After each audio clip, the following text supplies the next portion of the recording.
সুপ্রিয় দর্শক আসসালামু আলাইকুম। চলে আসলাম আরও নতুন একটি রেসিপি নিয়ে। আজকের রেসিপি পাউরুটি বানানোর রেসিপি। ঘরে যদি এত সুন্দর মজাদার পাউরুটি তৈরি করা যায় তাহলে দোকান থেকে কী জন্য কিনে খাবো। রেসিপিটি বাসায় তৈরি করে শিখে নিন, তাহলে কোনোদিনও দোকান থেকে কিনে খাইতে হবে না। চলুন তাহলে মূল রেসিপিতে চলে যাই। এর জন্য নিয়েছি একটি বাটিতে কুসুম গরম দুধ 1 কাপ, সাথে দিয়ে দিব চিনি 1/4 কাপ, আর সাথে দিয়ে দিব ইস্ট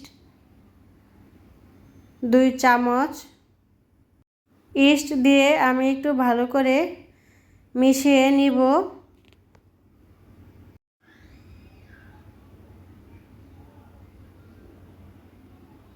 ইস্টটা মেশানো হয়ে গিয়েছে। এখন আমি এর মধ্যে দিয়ে দিব 2 কাপ ময়দা। প্রথমে আমি 1 কাপ নিয়েছি, তারপরে দিয়ে দিব আরও 1 কাপ।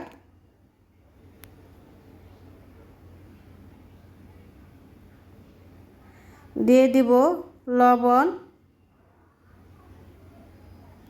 1 চামচ, আর সাথে দিয়ে দিব রেগুলার তেল 1/4 কাপ। আপনারা চাইলে বাটারও দিতে পারবেন।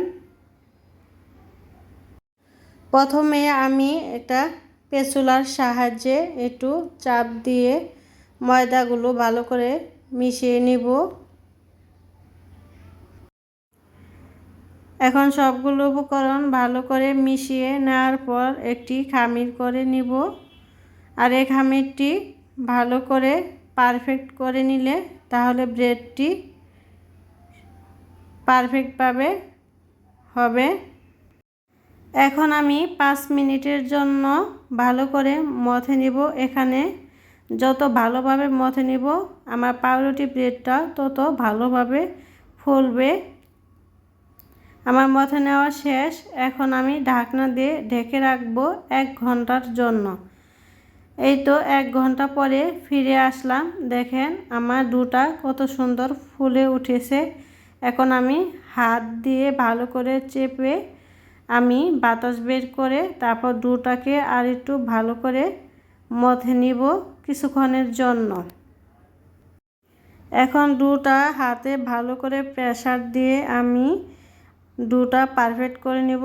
আর ডোটার চতুর্পাশ দিয়ে আমি চেপে চেপে একটু গোল শেপ দিয়ে নেব। এখন আমি ডোটা হালকা একটু ময়দা ছিটিয়ে রুটি শেপ দিয়ে রুটি করে বেলে নিব।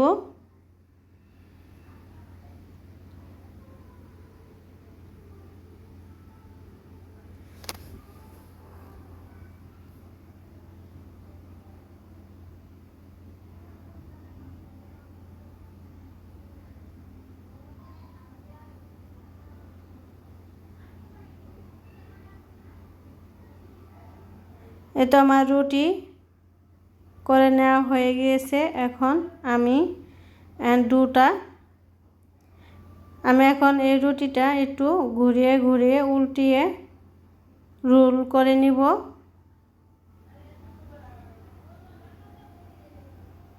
সব দিকে সমানভাবে যাতে লেগে যায় একটু হাত দিয়ে চেপে চেপে নিব।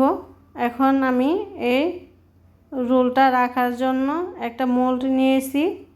এখন এই মোল্ডে আমি আগে একটু তেল ব্রাশ করে রেখেছিলাম। এখন এই মোল্ডের ভিতর ডোর রোলটা আমি রেখে দেব।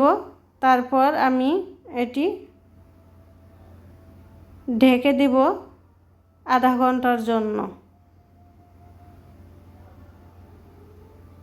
আধা ঘন্টা পর ফিরে আসার পরে কাপড়টি সরিয়ে নিয়েছি। দেখেন এই তো আমার ডোর রোলটা ফুলে উঠেছে। এখন আমি একটি ডিম নিয়ে উপর দিয়ে ব্রাশ করে দিব। আর এই ডিমটা ব্রাশ করে দিলে ব্রেডের উপরে কালারটা অনেক সুন্দর আসে। আপনারা চাইলে দুধ দিয়েও করে নিতে পারবেন। আমি শুধু ডিম দিয়ে করে নিয়েছি। এখন আলতো করে ব্রেডের উপরে চতুর্দিকে ভালো করে ব্রাশ করে নিব। আমার ব্রাশ করে নেওয়া হয়ে গেলে এখন আমি এর উপরে হালকা সাদা তিল ছড়িয়ে দিব, তাহলে ব্রেডটা দেখতেও খুবই সুন্দর লাগে। অন্যদিকে আমি একটি হাঁড়ি বসিয়ে দিয়েছি।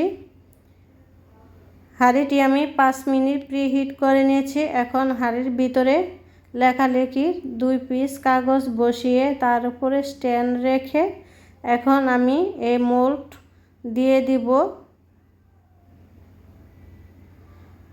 মোল্ডটি দেওয়া হয়ে গিয়েছে। এখন আমি এটি ঢাকনা দিয়ে ঢেকে রাখব। এখানে আমি অ্যালুমিনিয়ামের ঢাকনা ইউজ করেছি। আপনারা অ্যালুমিনিয়াম বা স্টিলের ঢাকনা ইউজ করতে পারবেন, কিন্তু এর মধ্যে কাঁচের ঢাকনা ইউজ করবেন না, তাহলে ব্রেডের কালারটাও সুন্দর আসবে না। এই তো 30 মিনিট সময় লাগছে আমার। আমি একদম লো হিটে আমি ব্রেডটি বেক করে নিয়েছি। এই তো দেখেন আমার ব্রেডটি সুন্দর একটা কালার চলে আসছে।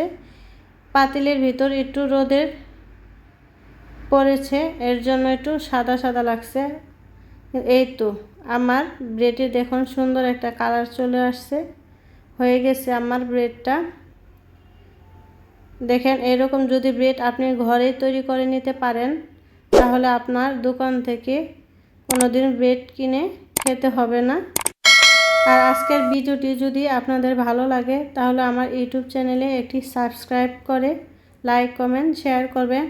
আজ এই পর্যন্তই, চলে আসব নতুন আরও একটি রেসিপি নিয়ে। আল্লাহ হাফিজ।